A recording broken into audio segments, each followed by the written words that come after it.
کوم زما 2 مورګانې دي ښه بله یو مور مې ژوندۍ ده خدای دې راته ټول عمر ژوندۍ لري زما تر ژوند اخري حده پورې یو مور مې د خدای ټول جنتونه ورکړي یو وفات شوه زه 10 کاله کېږي د کوره بار یم او په 10 کالو کې زما کومه مور چې وفات شوه دا زما لکه خلک ورته وایي میرنا اوساکه که نه لیکن ما په ټول ژوند دې ته دا نوم نه دی اخیستی زما په خوله او په زړه کې دا نوم جوړېږي نه هېڅ امکان نه لري زه وایم څنګه ځکه ماته د په یو اندازه که ووایم ماته د خپلې مور نه ډېره مینه راکړې وله یعنې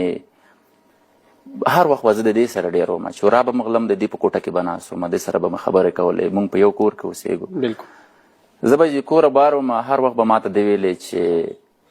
که ویډیو کال به مو خبرې کولې که همداسې به کال خبرې کولې ماته به یم دا خبره کوله زویه خوږ خو به نه لوبې د څنګه روانه په کرکټ خو نه پوهېده خو دا به ورته چې څنګه دی چې ووایي بایلله وایي ګټله په دې به چې وم بایلله دا به م راسره خفه وه چې وبه م ګټله خوشحاله به وه نو چې کله به م لوبه ګټله دا به ډېره خوشحاله وه ماته به زنګ ته خو به خوښ شوی نه چې وبه مې بایلله دا خبره به یې کوله ته خو به خوښ شوی نه نو ما په د اخر کې یعنې په د 10 کلو کې دې ماته دا نه وویلې چې ته کله کور ته راځې یعنې یا راشه یا مې په زړه شوی خو د اخري 10 ورځې د وفات کېدو نه مخکې زه په لندن کې وم مریضي حالات کې دې ماته ویلې چېرته یې ما ویلې مورې لندن کې یم زما ترکیه نه بیا راځم دوبۍ ته بیا راځم وطن ته وی که امکان لري وی راشه وی زر راشه وی په یاد شوی مې وبه دې ګورم یعنې دې ماته مخکې نه ویلي دا خبره هغه چې زه راتلمه دا په داسې حالاتو کې وه چې زه ورغلم شبخانې ته او د دې نه مخکې 10 ورځې دې چا سره خبرې مې نه وې کړې سترګې مې نه وې خلاصې کړې اول ځل ما دپاره سترګې خلاصې کړې اخري غېږ یې په ما بدله کړه او اخري غېږ نه بس هغه اخري غېږ شوه بیا لاړه چې لاړه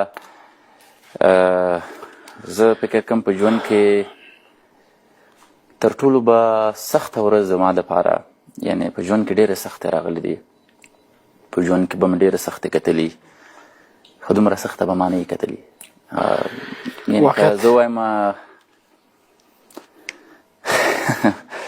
په ژوند کې بس دومره دا چې ډېره که چا مور میندې ژوندۍ چې څومره قدر یې کولی شي چې څومره قدر یې کولی شي یعنې د ځان ورته په پښو کې حلال کړي د دوی حق نه پوره کېږي قدر یې وکړئ